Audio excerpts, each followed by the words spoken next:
You have to change the shape, the way this return to work will happen. And it definitely needs to happen. It's just a matter of how and how well.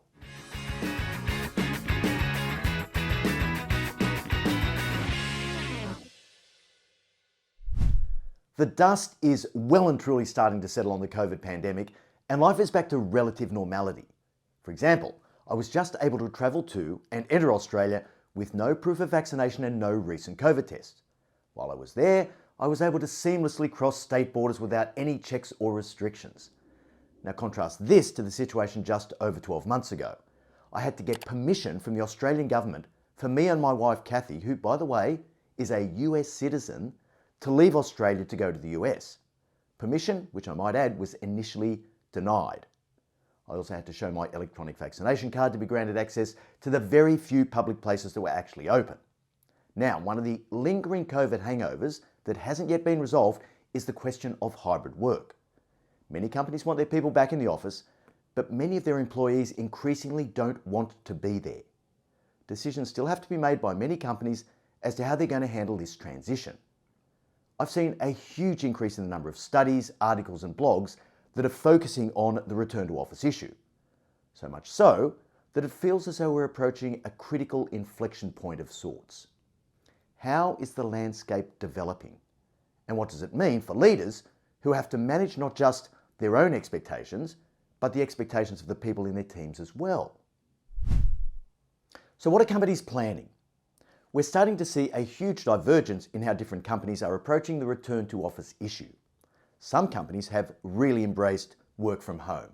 So companies like Airbnb and the Aussie tech unicorn Atlassian. Well, they're saying that employees never have to go into the office again. And it's not just the stodgy old industrial firms that are looking for a return to more in-person attendance. Future-thinking luminaries like Elon Musk are now stressing the value of in-person collaboration. Now, a recent survey by US company Resume Builder asked a number of senior leaders what policies they'd be looking to implement in the coming year with respect to work from home arrangements. The survey found that 9 out of 10 companies will require some sort of return to the office by 2023. But to sweeten the pot, almost all of them are offering employees incentives to return. Now, the benefits cover a really broad range, including things like commuter benefits, curated meals while on site, pay rises, pet-friendly offices, more casual dress codes. But even now, 2/3 of companies require employees to return to the office in some way, shape or form. Now, here's something really interesting. Of the companies surveyed, only 1 in 5 said that they'll sack workers who refuse to return. Now, believe it or not, I actually find this number really low. What it effectively says is, when an employer says to you, you have to do this because it's important to the company, well, the employee just says, yeah, nah, I think I'll just ignore that and do what I want to do instead. What culture will that breed when some people follow the rules that the company lays down and others simply choose to ignore them? Now, that's going to require some really strong leadership. On one hand, you have the struggle to reassert messages of cultural expectations and what the company values. On the other, you have potential long-term implications for talent retention and employee value proposition. But in my head, if you're going to make the rule, you need to enforce it. If you don't intend to enforce it, don't make the rule in the first place. Now, in terms of how often employees will have to show up, the survey found that in-person attendance will likely be required 3 or 4 days a week. So for the vast majority, it'll never go back to full-time attendance. Only 1 in 20 companies would insist upon a full-time return. On the other hand, there's only really around 10% of companies that say they'd require attendance on 2 days or less. So you're probably looking at that 3 to 4 day in-person work week. I also think it's worth recognising that the drive to have employees back in the office isn't just a matter of leadership insecurity. 96% of leaders surveyed genuinely see the benefit of face-to-face work through things like improved communication, greater creativity, increased productivity, and improved culture. So, what does that all mean? Well, for leaders, you have to change the shape, the way this return to work will happen. And it definitely needs to happen. It's just a matter of how and how well. Now, knowing what's going to make a difference to performance and not being overly focused on process and policy, but rather the desired outcomes, will be the real determinant of success or failure. How has post-pandemic leadership changed? Look, I'm a firm believer in the fundamentals of good leadership. Great leadership is great leadership. And if you were a great leader in 2019, it's very unlikely that that's going to change in 2023.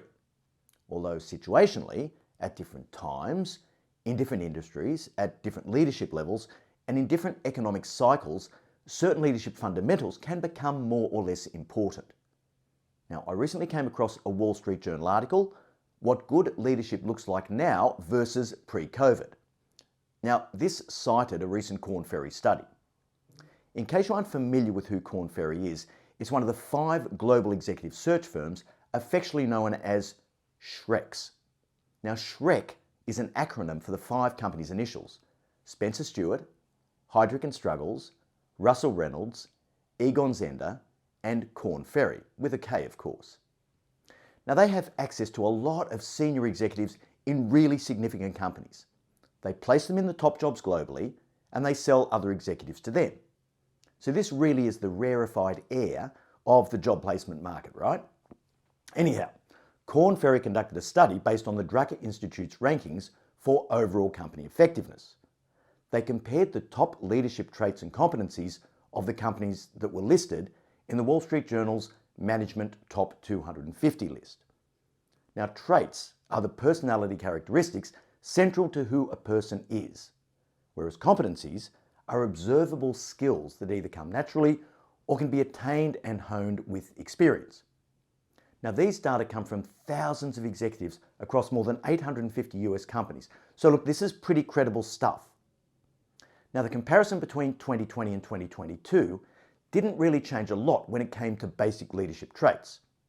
In 2020, the 5 dominant traits were tolerance for ambiguity, adaptability, risk-taking, trust, and openness to differences. And the only change in 2022 was that curiosity replaced openness to differences. Now, in contrast to this, the critical leadership competencies shifted much more through the course of the pandemic.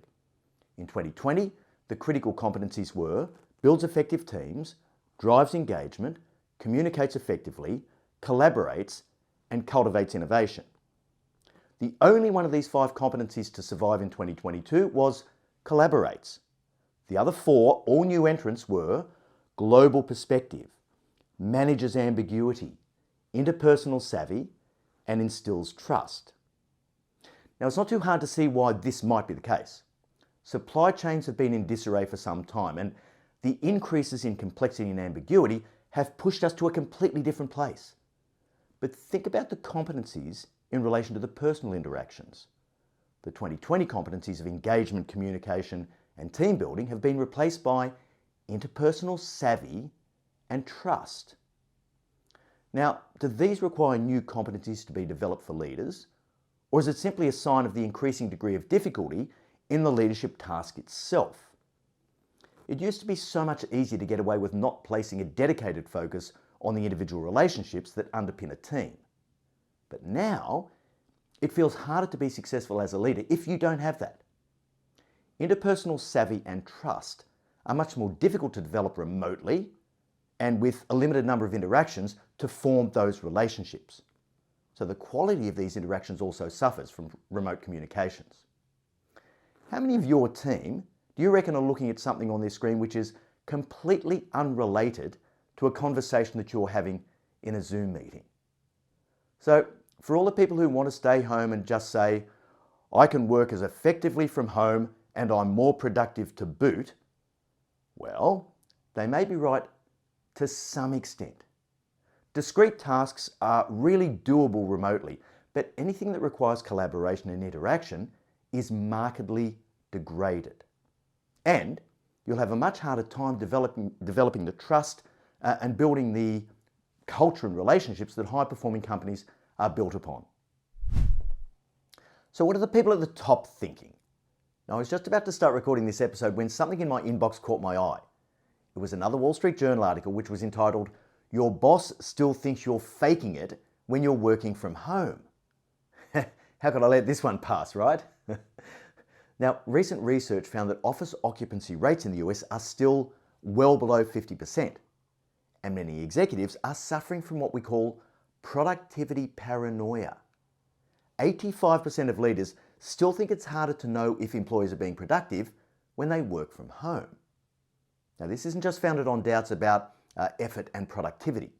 It's also fueled by the recent observed trends that have dominated the mainstream media, like the Great Resignation and quiet quitting. Now, there's definitely something to the concept that many people are less productive when they aren't in the office. And the jury's still out as to whether or not this productivity gap is bridged by the time savings of not having to physically prepare for and commute to the office. Now, I suppose that over time we're going to be able to see the measurable trends in productivity and performance. I don't really have a strong view on the productivity issue. My concerns are much more around culture, trust, interpersonal relationships, the sense of purpose and belonging, and so forth. All of which are critical contributors to team performance. But just have a look at productivity. Let's reach back almost 100 years to research findings from another Aussie in the USA. Now, many years before I turned up in the US, Australian psychologist Elton Mayo conducted a study that came out with a critical finding, later coined the Hawthorne Effect. This was named after Hawthorne Works, the plant near Chicago where the study was carried out. It was designed to measure the impact of external changes in the environment on worker productivity. When trying to determine the effect of different levels of lighting intensity on productivity, for example, they found something really interesting.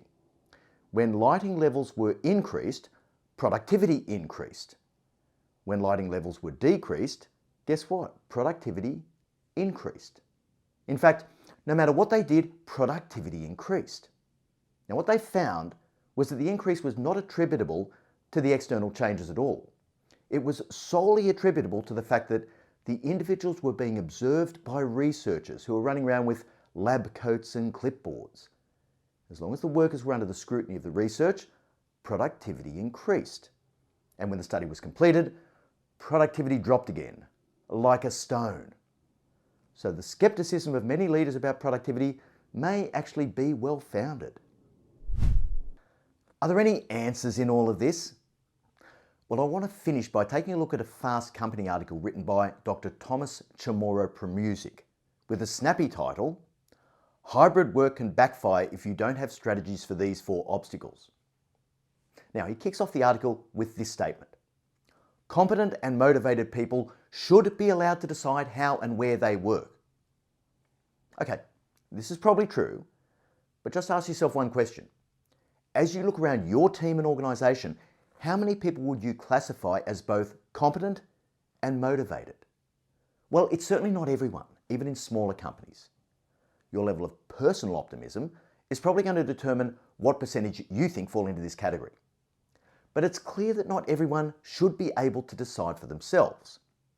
So we need some principles and some guidelines. Now, the author goes on to say, activity is less important than productivity. Hallelujah. Absolutely true.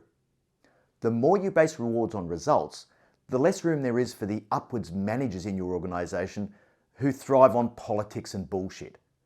So in a strange way, work from home has sort of democratised this a little bit.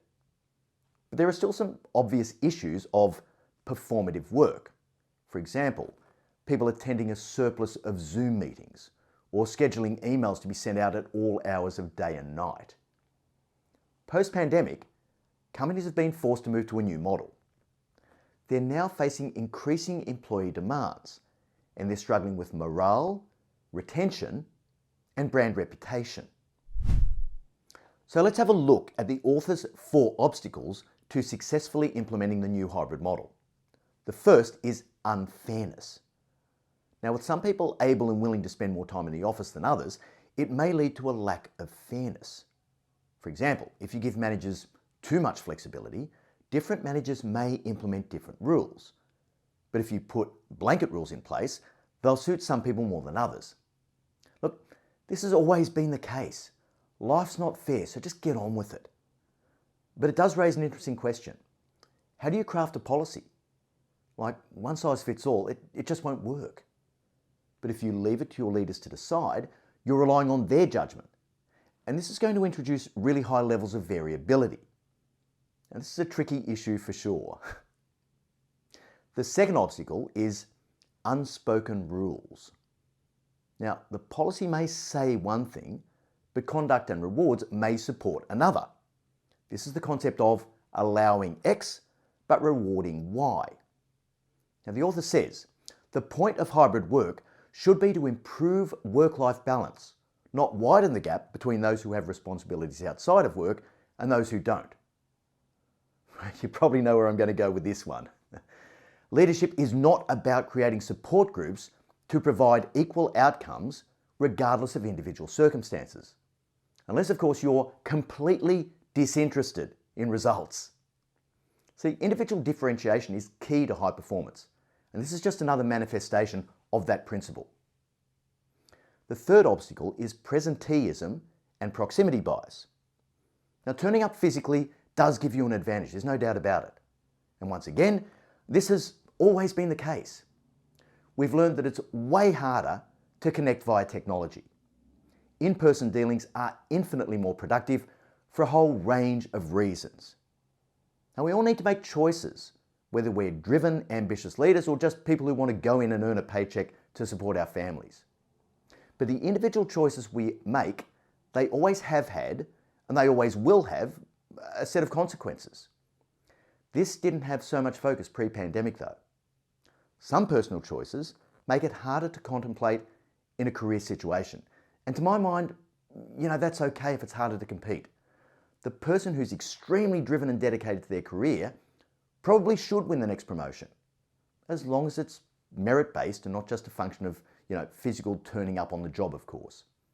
Now, call me harsh, but I don't see any pressing need to try to counterbalance people's choices in an attempt to equalise everyone's career outcomes. I've had young people say to me, "Oh, Marty, I'm never going to work as hard as you." Okay, no, your choice, no worries. Just don't expect the same outcomes. Don't expect the success. The world owes you nothing. If you want it, get out there and earn it. Now, the final obstacle is the article of cultural dilution. Yeah, this is my biggest worry too. It's hard enough to establish a consistent culture of performance without adding the complexity of physical remoteness.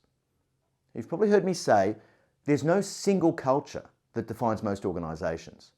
There are many cultures that reside in different teams and locations, and they're largely based on the standards and climate that the leader sets. Having people physically dislocated makes it much harder to establish and foster a constructive high-performance culture. But for me, the antidote is to have more frequent, high-quality interactions with all your people to reinforce the cultural norms. Working remotely is in direct conflict with this objective. And there's one statement where I'm going to radically depart from the author of the article when he says, forcing people to come back into the office, conveying a sense of distrust, or not attending to employees' demands probably poses a higher risk of damaging the culture. Well, I guess we'll see how that works out over time, won't we? But look, I do want to give Dr. Chamorro Pramusic the final word. He concludes the article by saying, ultimately, it's up to leaders, managers and employees to create the conditions that enable a strong culture, high levels of morale and well-being, and performance. Acknowledging that these things are hard and having the humility to try things out, evaluate their impact, and correct as needed is probably as good as it gets. Well said. But in my view, we need to put organisational performance at the centre, because without this, everything else falls apart. The trick is to work out how much the other factors play into that performance. See, building a strong culture is critical and may mean making some tough choices about what you support, tolerate, and reward. Every company is different, but my instinct is to not let your current employees hold you to ransom. See, a culture where people do as they please was never conducive to performance in the past. And I'd be really surprised if it's the secret to unlocking performance in our post-COVID future.